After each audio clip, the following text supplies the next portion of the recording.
Today we will discuss about the wonderful teachings of the Master, and let us begin with this mantra. Tava kathamritam tapta jivanam kabibhiriritam kalmashapaham sravanamangalam srimadatam bhuvi grinanti e bhurida janaha. Last time we heard in our last class a very important sentence Ramakrishna said about the spiritual life. He said, one can certainly see God through the practice of spiritual discipline. One can certainly see God through the practice of spiritual discipline. This is very, very important. He didn't mention who can see God. Anyone can. Anywhere. So that is very important. Sometimes people always discriminate. No, you cannot see God because you are born in a low family, you are not educated, you are not rich, you are this, you are that, so many. But Sri Ramakrishna is very clear. And he says anyone can see God. One can see God. Certainly, that also he mentioned. And he says, through the practice of spiritual discipline. This is important again. Just because a human birth won't do, you have to practice the spiritual discipline. What are the spiritual discipline? We know in Sanskrit we always call it sadhana. Sadhana is the spiritual discipline. And again, sadhana in English we translate austerity.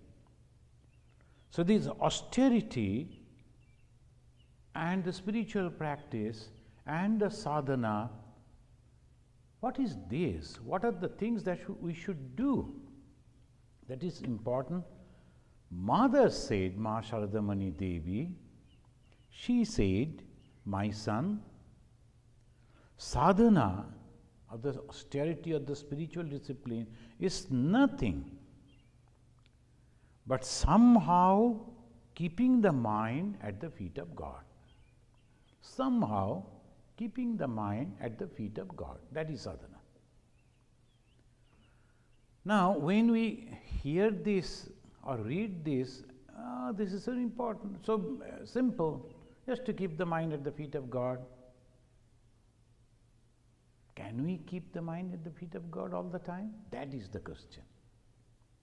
So this is really very important, to keep the mind at the feet of God.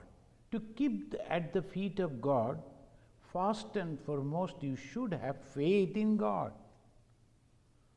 The existence of God, we should have a faith, complete faith at the existence of God. Then only, the first is, one should develop the faith in the existence of God. There is God. And having complete faith now, I have to keep my mind at the feet of God. Mind, that is subtle, not the body, not the gross one. So subtle one I am going to keep at the feet of God. Mind at the feet of God. What will happen? In the Bhagavad Gita, in the language of Bhagavad Gita, Sri Krishna says, Kshetra, Kshetrajna. The manifested, this universe, and the spirit that is behind this manifestation. The Kshetrajna, that is the God, the spirit behind this manifestation and this manifestation. These are the two things. If we keep the mind on the manifested thing, then obviously our mind will never go to the subtle, to God. So this is the first step of sadhana or spiritual discipline. Very first step of sadhana is to understand this thing, this manifested universe is so easy to understand and so attractive, but this is false, temporary, and therefore my mind should be always on the higher plane, on the supreme plane. What is that? We don't have much idea about that. Can you close this door? So this is very, very important. Millions and millions of, they call it faithfuls. They all believe in God. They like to realize God. They like to go to God. So many are there. But how come that very few they understand this thing? Because the first and foremost thing, we do not understand this universe, this world, which is so close to us, is completely false. And we have to take our mind somewhere else to the God. And what is God? That we will discuss afterwards. But not this world, that is for sure. This is the first thing. Now, to make it in a simple, we can go to directly to the description of the spiritual practices given by Vedanta. In the Tantra, in one way it says, in the Vaishnava, the another way. Christianity, two things, faith and prayer. Islam, same thing, faith and prayer. Hinduism, varieties are there, but Vedanta says very categorically, sadhana chatushtaya, 4. Chatushtaya means 4. And what is that? Sadhana, spiritual practices. I am discussing this a little bit because this is important in our life. We are here, we are reading, we are practicing again and again, and we will read from, I am not telling you, I will directly read from the Sri Ramakrishna, how important that in our life, and we are not ordinary, that Sri Ramakrishna will tell. He says, the only spiritual practices we have to do. Here we come to, and the Vedanta is coming to help us with these. What are the spiritual practices? Vedanta says, sadhana chatushtaya. Only 4. What are those sadhanas? And then they say, viveka, fast. Then vairagya. Viveka means discrimination. Vairagya, dispassion. Then Shad Sampatti, 6 treasures, spiritual treasures. Then Mumukshutva, desire to be liberated. These are the only 4 things.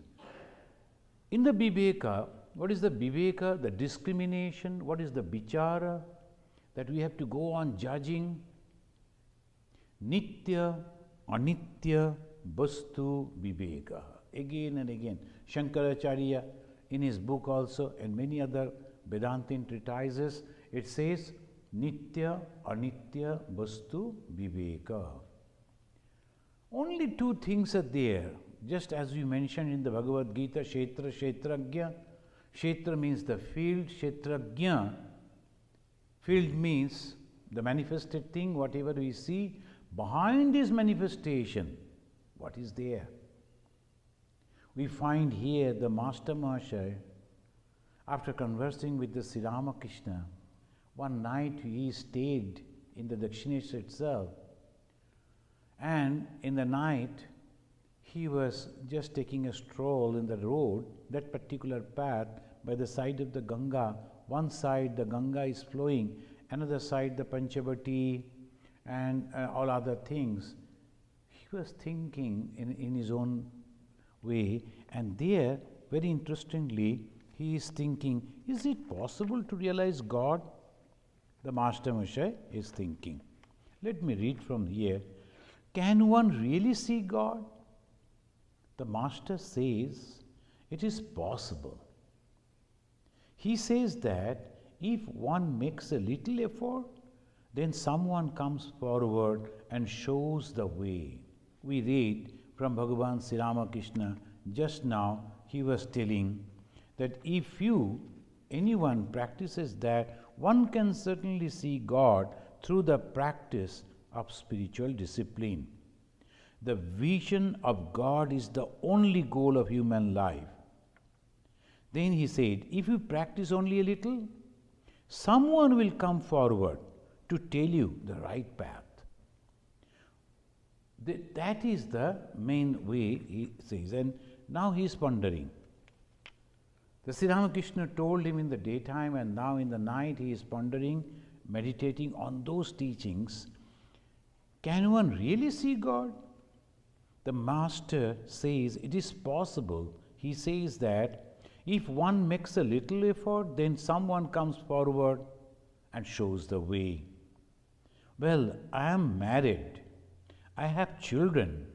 Can one realize God in spite of all that? That's a very valid question for the householders. Is it only possible for the monks who have left the hearth and home, or for the householders also? Reflected a while and continued his soliloquy, Master, the Sri Master Mahashaya continued.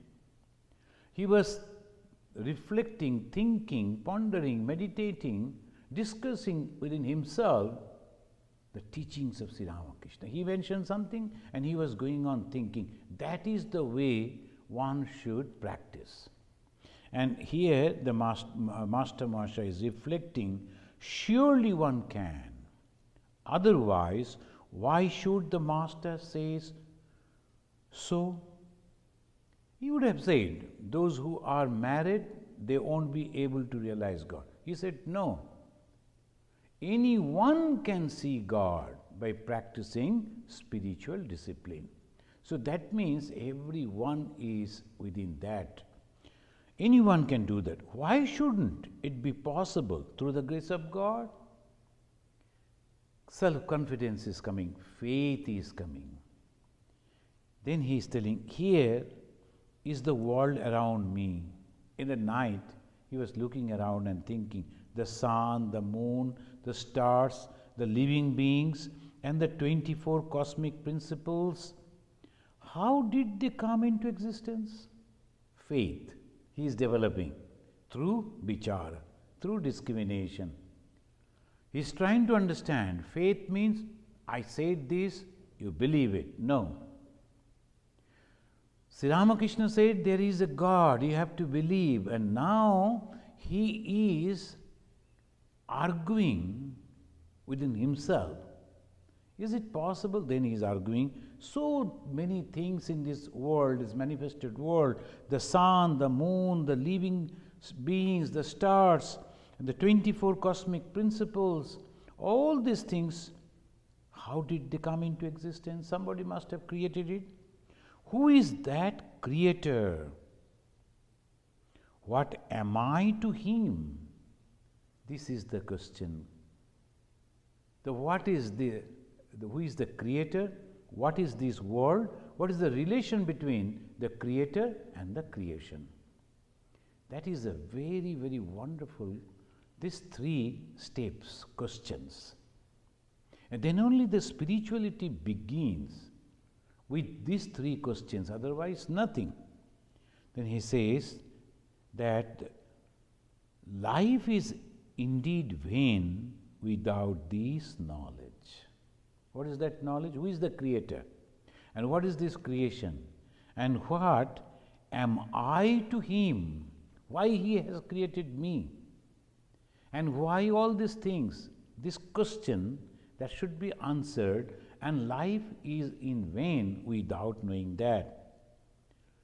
Then he will be talking about Sri Ramakrishna, but here Sri Ramakrishna and that Master Mahashaya having the discussion. Sri Ramakrishna, he said anyone can realize God by practicing the spiritual discipline. But the very first thing is you have to have a faith. Then as we were discussing the sadhana chatushtaya in the Vedanta, and the very traditional way they said the vivek, vairagya, shadasampatti, mumukshutva. What is this viveka discrimination? That the world that we see is nothing but temporary. Each and everything is temporary. Something is living for maybe thousands of years. Something is only for a minute. But everything is temporary. Second is, if it is temporary, what I am going to do with this? I am also temporary, these people are temporary. We are constantly thinking that some people should clap when I speak, when I say something, when I sing, when I dance, when I perform something, there should be a crowd to appreciate me. But what is this crowd? Temporary people. So obviously the history is the best teacher. When you see the huge castles, and all the kingdoms, all the great history that always speaks about that, the kings, where are they now? Nobody bothers about them. So everything is temporary. And then comes vairagya. So if it is temporary, I want the permanent one, something permanent. What is that permanent? That I have to inquire. Then the sixth thing that I must develop, shad sampatti. Shat means six. What is the shama? Controlling of the mind. Shama means controlling of the mind. Then dhamma, controlling of the senses. Uparati, that means withdrawing the mind from the worldly things. That is uparati. Titiksha, forbearance. So many things will come, but I have to go on bearing it for the sake of God. God is there. In the life of all the sage and sages, this uparati and titiksha. Then shraddha. Shraddha means the faith, and comes samadhan. Samadhan means listening and concentrating the mind on the Brahman or the God. That is samadhan, the final decision. What is the decision? God is there and I must dedicate my mind on that. These are the six treasure. If one having this six treasure, shama, dhamma, upurati, titiksha, shraddha, samadhan in Sanskrit. Then controlling the mind, controlling the senses, and withdrawing the mind from the temporary things like that. If it goes on, the six qualities treasured when we get, that means we are capable to realize God. This is called sadhana.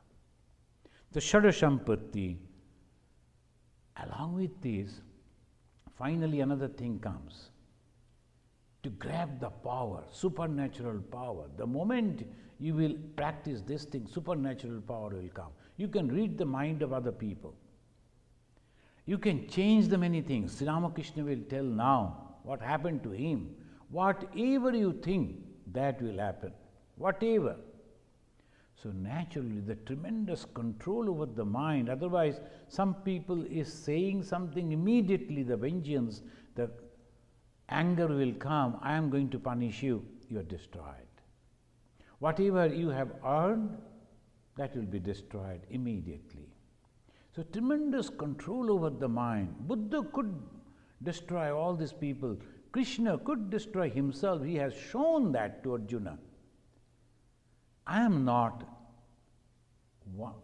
waiting for your help, Arjuna.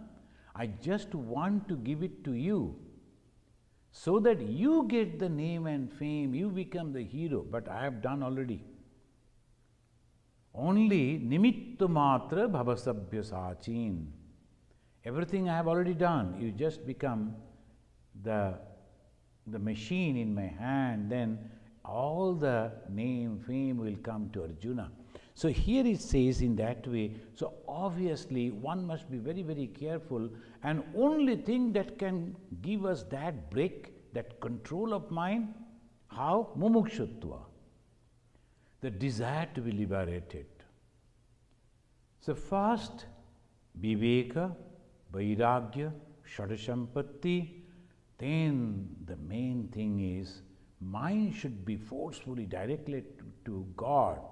Though I am having so much of power, but I am not going to do anything, utilize those things for either for the betterment of people or for destroying those people, giving the punishment, nothing. I am not going to do anything. Because whatever has come, the God's power within me, I want to direct it to God. So this is the faith.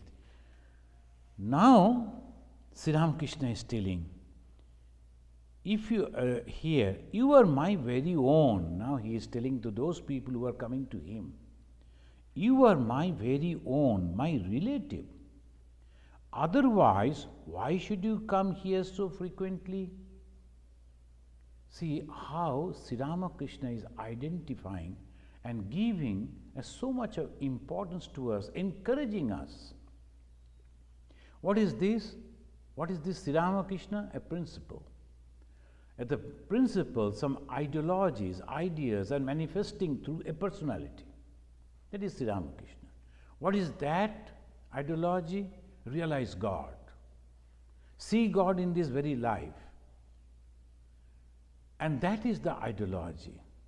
And when we are going to accept that ideology, what happens? We are going to that particular person who has practiced that, manifested that, realized that. So obviously we are going to that. That means we are attracted by those ideologies.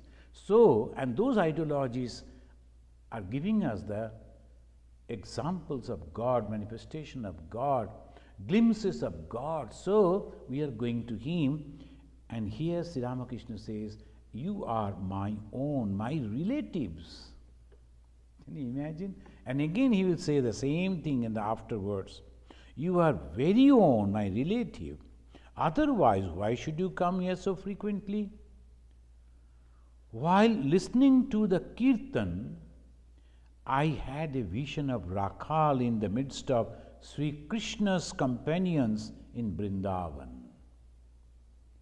Now he is telling that how it happened, why he used to love so much. The Rakhal means afterwards Swami Brahmananda. Then he says, Narendra belongs to a very high level, Swami Vivekananda. No one can be compared with Narendranath. So he is very high level. Then he is mentioning about one young boy. He used to come from Sindh, the present-day Pakistan. That's Hiranand. I wrote a small biography on Hiranand. When I was in Bombay, I researched on that and then I wrote that book. There's a Hiranand. He said how childlike his nature is. But he is not mentioning like Rakhal or Narendra. He is appreciating Hiranand. But Hiranand is not belonging to Ramakrishna circle. He was the disciple of Keshav, the Brahma Samaji. And he started that Brahma movement in Sindh. But he was a childlike simplicity he was having, so Sri Ramakrishna is appreciating. He came, but Sri Ramakrishna is not mentioning that I saw him in this group or that group. No. Here again, I once saw the companions of Chaitanya Mahaprabhu, not in a trance, but with these very eyes. Formerly, I was in such an exalted state of mind that I could see all these things with my naked eyes. But now I see them in Samadhi. He is now, as because he has withdrawn himself, I saw the companions of Chaitanya with these naked eyes. Why he is mentioning that? To give them that faith. I saw it. It is naked eye. I think I saw you there and Balaram too. Balaram Bose and Master Mahasaya, Mahendranath Gupta. I saw you there in the Balaram and you in that group. You must have noticed that when I see certain people, I jump up with the start. Do you know why? A man feels that way when he sees his own people after a long time. So that means his own people are coming. He saw in this type of vision and he told it to Ma Saradamani Devi, I saw the white-skinned people are coming to me. And here in America and Europe, all people are coming to Sri Ramakrishna long, long back when it was impossible to imagine even. But they are coming to me. Really, it is now happening. I used to pray to Mother crying, Mother, if I do not find the devotees, I will surely die. Please bring them to me immediately. In those days, whatever desire arose in my mind would come to pass. Then he is telling he wanted to plant a tulsi leaf and to fencing that. He was just like a child, and how I will get all those things for the fencing. Next day he found all it is lying over there. As if someone was going on supplying, he is mentioning all these things. In that state of divine exaltation, I could no longer perform the formal worship. Mother, I said, who will look after me? I haven't the power to take care of myself. I want to listen only to the talk about thee. I want to feed thy devotees. I want to give a little help to those whom I chance to meet. How will all that be possible, Mother? Then he said, give me a rich man to stand by me. And then Mathur Babu did so much to serve me. When you read and we compare that, same thing almost in our lives we are happening. There's some projects we take up, then we think what will happen, who will do it. Some people, they come and they perform it. In my life, I have seen particularly this type of things in Andaman. No one was there in Andaman. And suddenly, when we took charge over there, no one was around. Suddenly, one officer came. He himself came and met, and he said, I am the disciple of Swami Ranganathananda ji. I like to come and visit this ashram, but what is this? And the very poor condition of the ashrama. So he wanted to help. His wife understood that we don't have good food. So she started cooking for us. We 3-4 Swamis and another gentleman who was there as a brahmachari. So all she used to cook. Every time, every evening she used to bring the food to feed us. We never knew them. And how it, and slowly one after another gentleman and the ladies, they started coming. They used to go from India and then they used to help us, one after another. We had 50 orphan boys and 50,000 rupees in those days in 1991-92 loan in the market. 50,000 loan means it was a huge amount for us. What to do? Suddenly one gentleman came.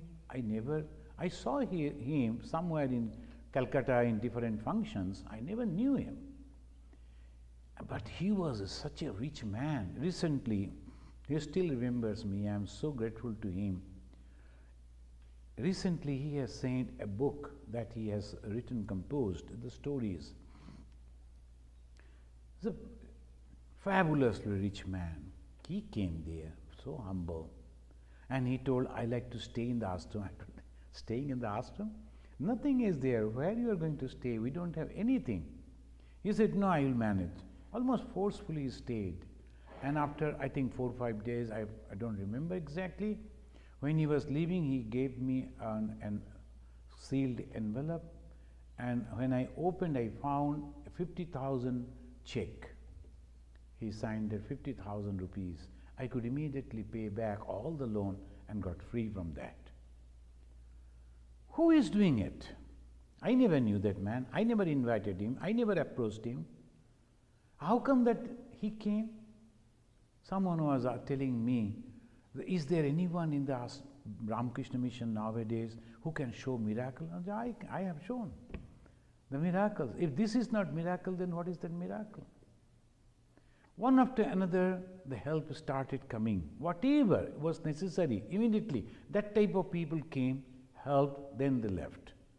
Who brought them? Who inspired them?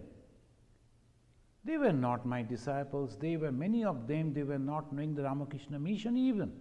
But one after another they came. Whatever Sri Ramakrishna is telling in this book, in this gospel, many of our Swamis have experienced that in their lives, many of our devotees also.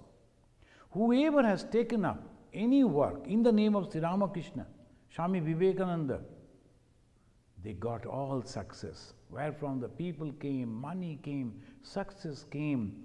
But only thing that is necessary to control the ego. If you say, I have done, then all that will be withdrawn. And if you say that God has done, that will remain. Swami Vivekananda, in the old fashion, he blessed Sister Nivedita, his disciple, the Irish lady. If I have created you, perish, he said. But if God has created you, flourish. That was the way he gave the blessings to Sister Nivedita. Sister Nivedita went to help the Indian women to get education in those days. And she was so successful. Wherever he went, all people, they accepted him, accepted her. And everywhere she was successful. How it was possible? In that Indian society, it was so close, and they never wanted to look at those type of foreigners. She was so friendly. Everywhere she was welcome. And now, in the 150th birth anniversary, all over India, people are observing her, this 150th birth anniversary, with great pomp. And this is what Sri Ramakrishna said. Whatever I said to Mother, the Mother fulfilled. He says in this way, because if you pray to God, whatever you want, everything you will get. You see, one day I saw a strange figure. Now he is telling to Master Mahashaya. I saw a strange figure covering the whole space from Kali temple to Panchabati. Then he asked the Master Mahashaya, do you believe this? Anything can happen. Master Mahashaya, dumbfounded almost, remained silent with wonder. Something which was covering, if you have already visited the Dakshineshwar, you will understand, Panchavati and the Kali temple is almost quite a distance. And something was covering that distance. And Sri Ramakrishna was asking Master Mahashaya, do you believe this? Master Mahashaya remained silent and wondered. And it was going on in the evening again. Again, the Sri Ramakrishna was sitting on his bed, and then they were reading a holy book, Bhaktamal, a story many of the Indians they know. There was a king named Jaimal. King loved Krishna with all his heart. He followed with unfailing devotion all the rites and ceremonies associated with the adoration of Krishna, whom he worshipped under the name of Shyamala Sundara. Shyamala Sundara was the name of that particular god that he used to worship. Completely satisfied with his own ideal deity, he never directed his attention to any other god or goddesses. One of the inflexible rule of his devotion was to worship the deity daily till almost midday. He would never deviate from this practice, even at the risk of his wealth or his kingdom. Learning this secret, an enemy king invaded the kingdom during the morning time, because the whole morning he will be inside the shrine, the morning hours. Jaimal's soldiers could not fight without his command. Then most of the capital they surrounded. Yet Jaimal did not come out of his shrine room. His mother came to him and wept bitterly, trying to persuade the king to fight. Then the king said calmly, "Why are you so worried? Shamal Sundar gave me this kingdom." That means the God. "What can I do if he has decided to take it away? On the other hand, none will be able to do me any harm if he protects me. Our own efforts are in vain." And actually, the story goes on in this way. In the meantime, Shamalashundar, the deity himself, had taken the king's horse from the stable and had ridden fully armed to the field.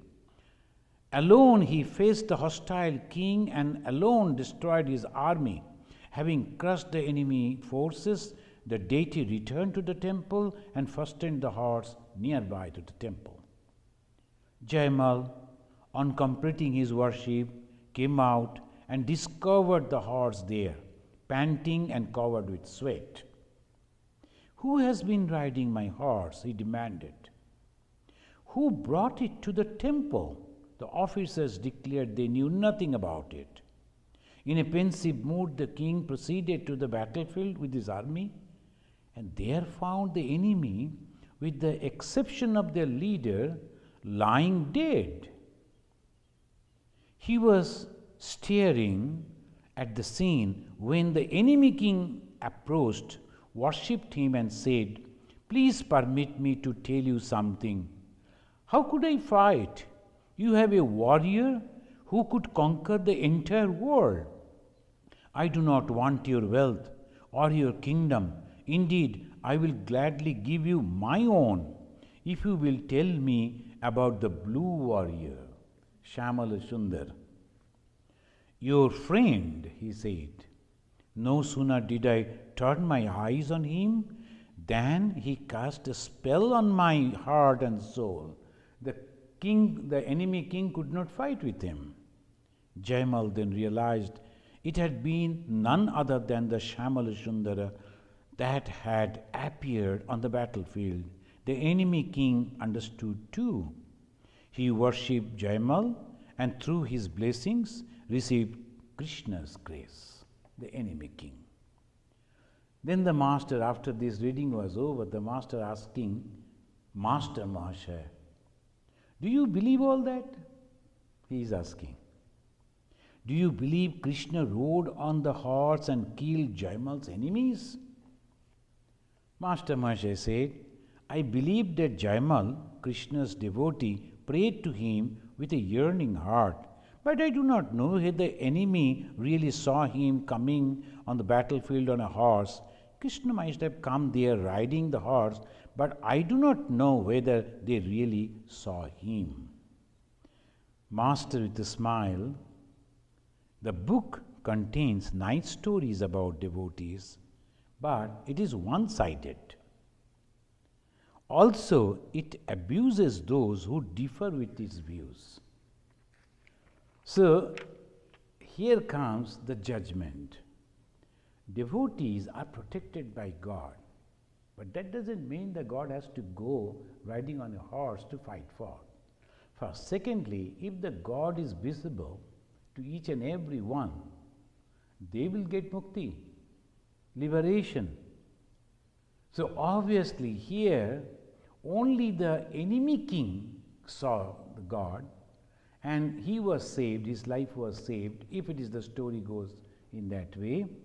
And the enemy king was afterwards got the blessings of the Krishna, because he was mentioning, he was throwing the spell on me and I couldn't see anything else but that blue warrior.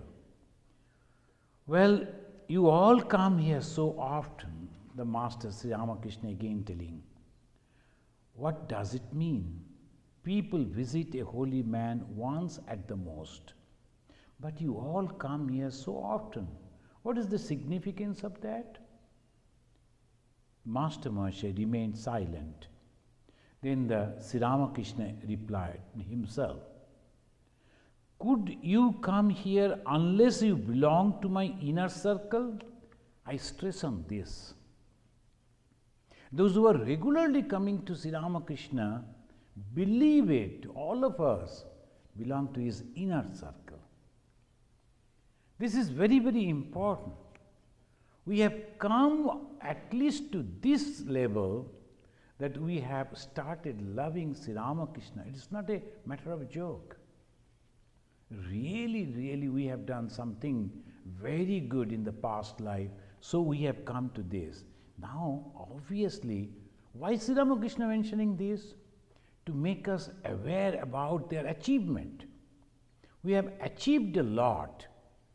We have almost reached to the summit. We have come so close to God, and he is mentioning, could you come here unless you belong to my inner circle?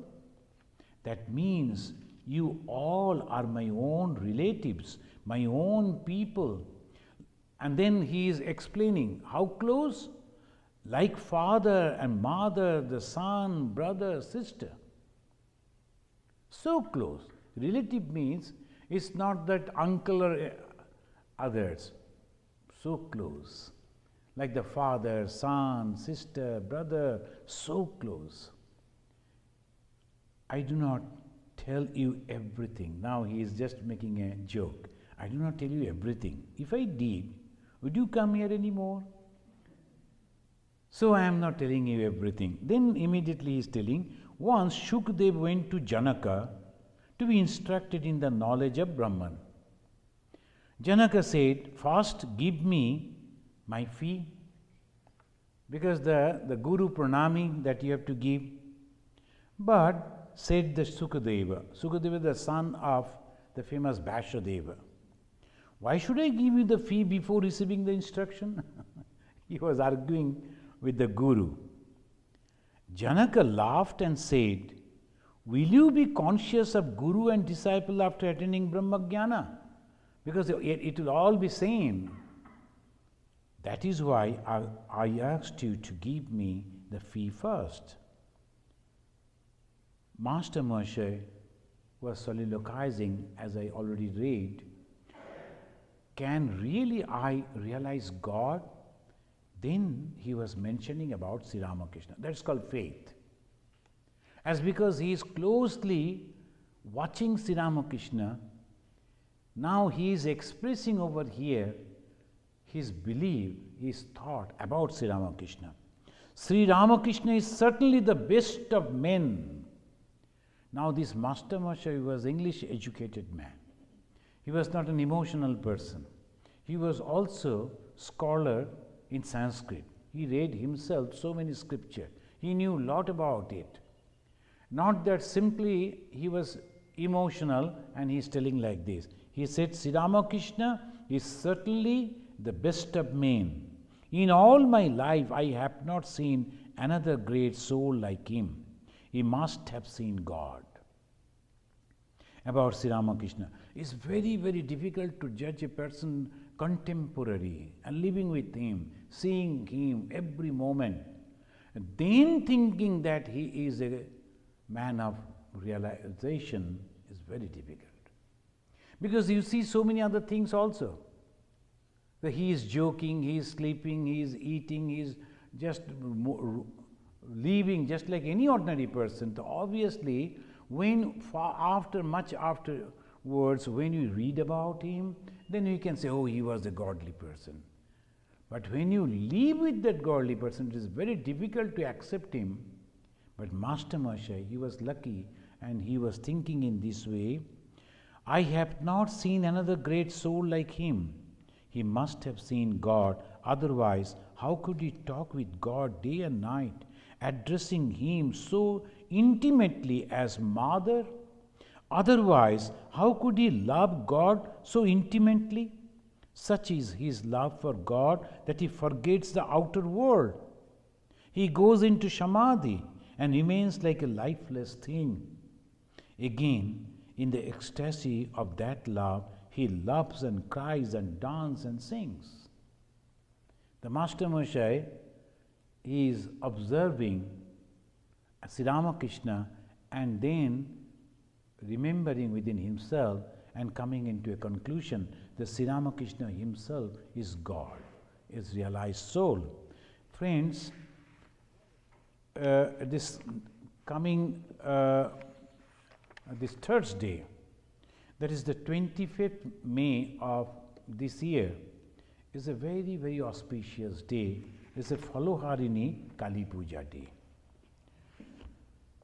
And this Faloharini Kali Puja means Faloharini. Today is Tuesday, this Thursday, one day after. All over the Ramakrishna mission, they will be observing the Faloharini Kali Puja. Faloharini, it means destroying the effect of the past deeds. The problem with us is the past karma.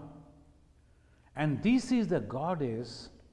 When we are praying to her, all our past karmas are destroyed.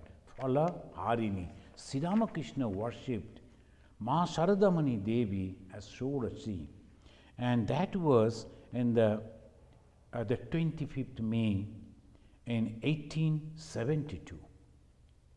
Some say they know it is in June, but mostly our Sardanandaji Maharaj is telling no, it was on this 25th May. And this afterwards again it will be the Faloharini. This is a very auspicious day when most of the people, they try to get their initiation, spiritual initiation. Why? On that day, if you are getting initiation, the belief, the faith that all their past karma will be over. So here you find the Sri Ramakrishna worshipped the mother. Master worshipped his own wife, Ma Sharadamani Devi. And Sharadamani Devi came and sat in his room, and there was a Kali Puja going on in the temple. Everywhere, Faloharini Kali Puja. The same Kali in the different name, 16 that names are there, the different way it is worshipped. And Sri Ramakrishna, he was worshipping this Shodashi, and he was praying, O Divine Mother, Thou eternal Virgin, the mistress of all powers and the abode of all beauty, and unlocked for me the gate of perfection. He is praying, satisfying the body and mind of this woman, do Thou manifest Thyself through her and do what is auspicious. This was the last thing that Sri Ramakrishna did in his long 12 years spiritual practices. And this was the last practice he did, and gave everything, including his rosary. And he prostrated before his own wife, Ma Sharadamani Devi, and dedicated himself also at her feet. So this is very, very auspicious and very interesting. Ramakrishna mission, they did it. He offered her worship with 16 items, as one does before the divine images. All through the worship, Holy Mother was in a state of semi-absorption, and at the close of it, in deep samadhi. The description that has been given on that, the Master too was in an ecstatic mood while doing the worship. Devam bhutva devam jajet. Both of them, they went into that level of divinity, and by the time it came to an end, he also was absorbed in samadhi. Both the worshipper and the worship, both was in samadhi. Thus, in that transcendental union of the spirit, the worshipper and the worshipped realize their identity of being as existence, knowledge, and bliss. Long time passed, almost the whole night. Then the Master regained a little physical consciousness, and he resigned himself completely to the Divine Mother, and in a supreme act of consecration, offered to the deity, manifest before him the fruits of his all austerities. He gave all the fruits of Master's austerity to Mother. And then he was uttering this mantra, O Goddess, I prostrate myself before thee again and again. Eternal consort of Shiva, O three-eyed, the golden-hued, the dwelling spirit in all, the giver of refuge, the accomplisher of every end, and the most auspicious among all auspicious objects. The master, he was worshipping the Mother. In that rite, the Master invoked in Ma Sharadamani Devi the presence of Divine Mother, the supreme energy that was manifesting itself through his own personality. That is the most important thing that happened in the Ramakrishna mission history. And this is important because he worshipped the Sharadamani Devi as goddess Shodashi. There's the Adya Shakti, primordial energy. And it is very different type of names. And we know some of the names like Kali, Tara, Shodashi, Bhuvaneshwari, Chinnamasta, Bhairavi, Dhumabati, Bagala, Matangi, Kamala. These 10 names are well known. Ramakrishna worshipped only Vidya, the knowledge, Vidya Rupini Devi. Ramakrishna mission belongs to Dasanami Sampradaya. And this Dasanami Sampradaya, Puri, Giri, Bharati, Tirtha, Vana, Aranya, Parbat, Ashram, Shagar and Saraswati. This Sampradaya, all Hindu sannyasins, they were already there. Shankaracharya made them these differences.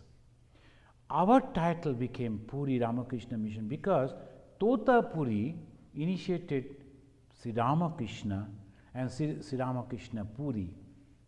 And then we are also, our last title should be Puri, like Swami Ishatmananda Puri. But just for simple sake, we drop that name number. That's Puri again. Only Ishatmananda. So this way we go, and here we find that each and every the monastic sect, this Dasanami Sampradaya, very important in India. Here anyone can come with a Gerua cloth and claim that I am a sannyasi, but in India you cannot do that. Because only Dasanami Sampradaya, they are actually having the Shankaracharya lineage, and they are highly respected. Our original mott is Puri Sampradaya mott, and Sringeri is our headquarters, Sringeri in South India. And the Sampradaya has the goddesses. Presiding deity of the Puri Sampradaya is Kamakshi Devi. I am just giving you this information because that all happened. This Kamakshi Devi, the temple of Kamakshi Devi is at Kanchipuram in South India. Most of our Swamis, they like to go to Kanchipuram to have the darshan over there, but inside the temple there is Shodashi. Though the name, the Kanchipuram, that is Kamakshi Devi, actually inside the temple the deity is Shodashi Murti of the Devi. The other names of the Shodashi Devi is Raj Rajeshwari, Tripura Sundari or Sri Vidya. So Mother, Ma Sharadamani Devi, actually Sri Vidya. The Sri Vidya is the goddess of knowledge. And she is having the power to give both knowledges, knowledge of spirituality and also the knowledge of this mundane world. So that is why Sri Ramakrishna used to call her Saraswati, the goddess of learning. Thank you for coming. Today is a very bad weather. It is constantly the raining and foggy, so many of our people couldn't come. But whatever, this is a wonderful thing every week when you meet, when you read this book, when you discuss, is a real guidance in the spiritual path. So whenever anyone is really interested in spiritual life, I always suggest go through this Gospel of Sri Ramakrishna, because all the answers are there. And after reading the Gospel of Sri Ramakrishna, always everyone develop faith in God. And Bhagavan Sri Ramakrishna said, once you develop faith in God, true faith, God is there, everything is achieved. But unless and until we realize God, we experience the living presence of God, the complete faith will never come. So that is the reason we have to go on reading, pondering, practicing, praying, meditating. Then only that complete faith will come. And once the faith has come, everything is achieved. Let us offer this pranam to God in the form of a human being, Bhagavan Sri Ramakrishna. Niranjanam nityam anantarupam bhaktanukampa dhrita vigraham vai Ishavataram Parameshamidyam Tam Ramakrishnam Shirasa Namama. Om Shanti Shanti Shanti Harihi Om Tat Sat. Sri Ramakrishna Arpanamastu.